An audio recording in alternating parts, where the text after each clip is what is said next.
Tutorial 2: Limitations Disadvantages of Limited Liability Partnership (LLP). In Tutorial 1, we discussed few of the limitations or disadvantages of a limited liability partnership. In this tutorial, we are going to further explore few more limitations of LLP. Fourth point: Offences and penalties. There is provision in LLP Act provides provision regarding offences and penalties. For non-compliance of procedural matters, for instance, delay in filing e-forms, then one has to pay default fee penalty for every day until the default continues. Such default fee would be payable at the rate of ₹100 per day after the expiry of the date of filing as prescribed in relevant provision up to a period of 300 days.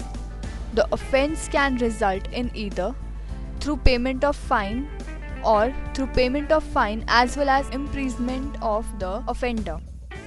Fifth limitation is external commercial borrowing (ECB).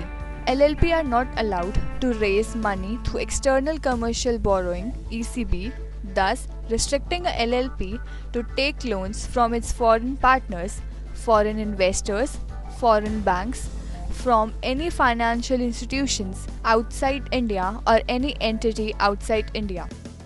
Sixth point: Permission of Foreign Direct Investment (FDI) in LLP. As per FDI policy, FDI through automatic route in LLP is not permissible.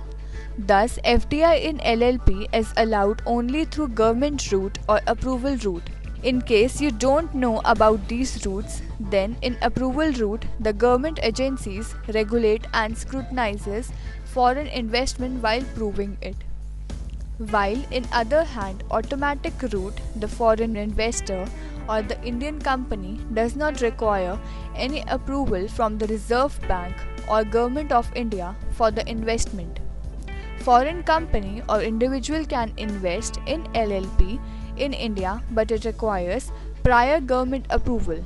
Further, FDI in LLP through government route is allowed to only those sectors where 100% FDI is allowed under automatic route under the FDI policy.